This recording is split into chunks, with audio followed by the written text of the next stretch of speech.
I had the Fibonacci sequence and golden ratio. The golden ratio is the Greek letter phi. It is 1.618.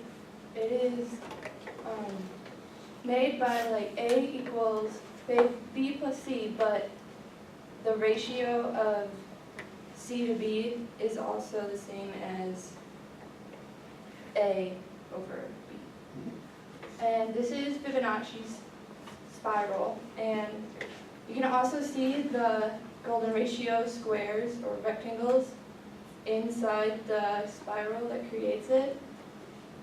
And you can like count the squares or the rectangles, and it'll make the 1, 1, 2, 3, 5, 8, 13.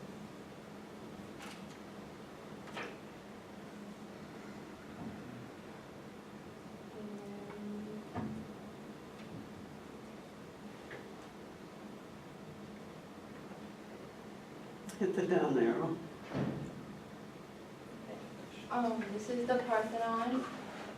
It's not, no one knows when the golden ratio was made, but it has been found in very late works, and they're not sure whether people actually realized it when they were building it, but it is there. And then this is the Vitruvian Man.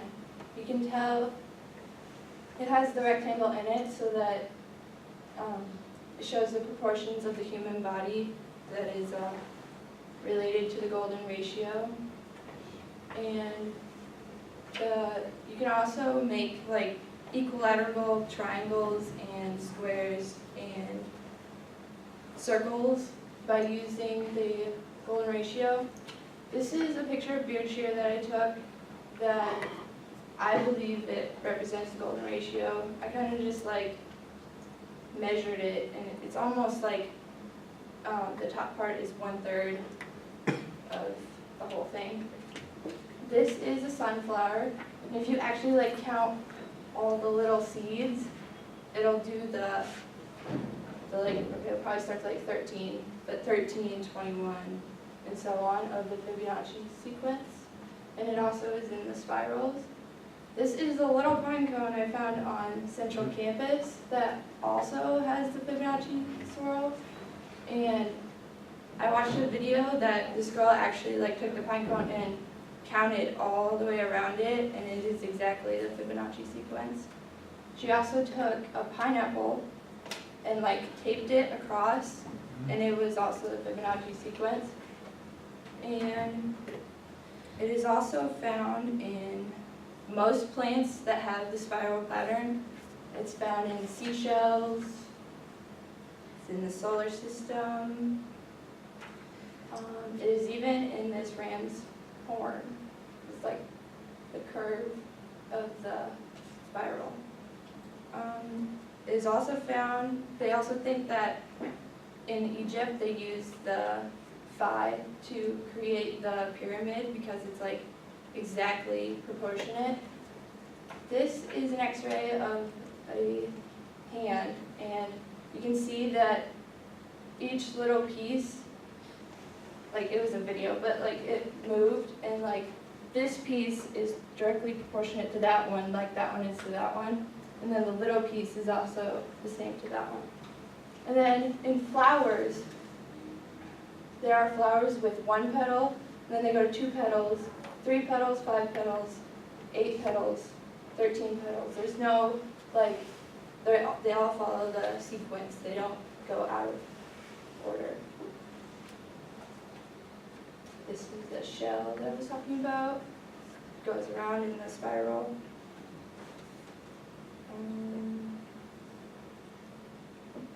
In the body, it is also found in the human face, and you can put like the golden ratio rectangle on the face to see if it's directly proportionate. And this is the Mona Lisa, and they've placed a golden ratio rectangle on it to show that when they painted this, that they were using the golden ratio. This is a hurricane that has the Fibonacci spiral. It is also They also use the spiral in the creation of logos, and they use the golden ratio in a lot of architecture. Apparently it's found in the United Nations building. The other one was the solar system that has the spiral in it also. So it can start out as little as a little seashell or pine cone, and then it can be as big as the solar system and galaxies.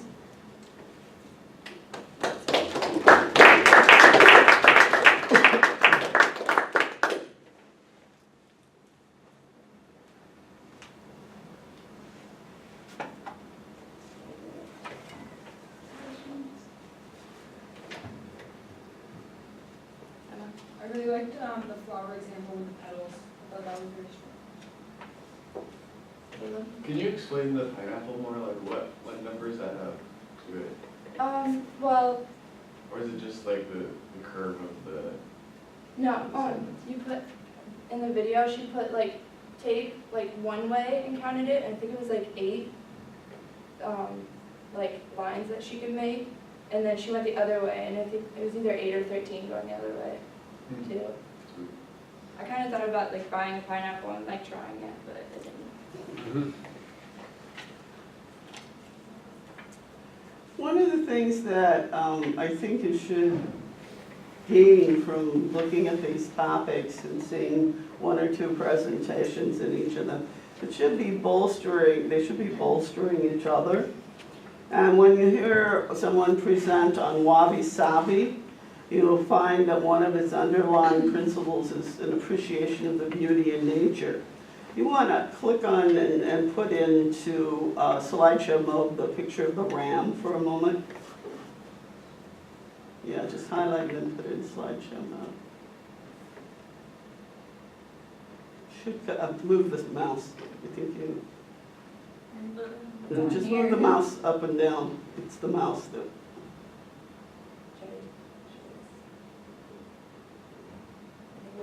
Okay, right click on the mouse. All right. There it is. Look at the ram's horn. You really look at it, it's an incredibly beautiful thing. Just so much thing. And if you look at it, if you were sitting and looking at a real live ram like that, and you were saying, well, what on earth, it accounts for the beauty of this. And then you have to go to the notion that it's the curvature along with those striations that, all these things that appear in nature like that. Even, the hand reminded me of I've seen people in wabi-sabi looking at the bones, old skulls or something that have a certain beauty. So I want you to start looking at the presentations as you think about these design principles and think about how they interweave themselves. This is a very, in one sense, it seems like a very cold mathematical formula, and it introduces incredible beauty. Then someone will come up and talk about creating, say, an abstract painting or something like that, and we'll suddenly think, well, wow, there's beauty in this, and there's not the precision, et cetera, et cetera. But think about how these principles relate and how they refine your personal aesthetic. As far as your presentation is concerned, I think you chose some good images. I'm glad that there were some photographs of your own, because I have seen that picture of the Parthenon a preposterous number of times. And it gets nice not to see all that sort of thing again. But there is, I think, a very good background on these. You kept it toned down so it wasn't strobing us, because you have a combination of monotonals with some that are very colorful. So I think you picked a good restful background there. I would have liked to see if we could have found another way that you could depict slide number 1. Instead of actually showing us the distance in a linear bar graphy type thing, if you could have found a way to superimpose some sort of pattern onto, much as they do with the Parthenon, onto some natural object or something else, so that as you explained it, we weren't looking at numbers, but we're really looking at something that we could hold a concrete image of. And you might think about that for when you put it in your portfolio, if you can make that change, okay? Other questions or comments? All right. Those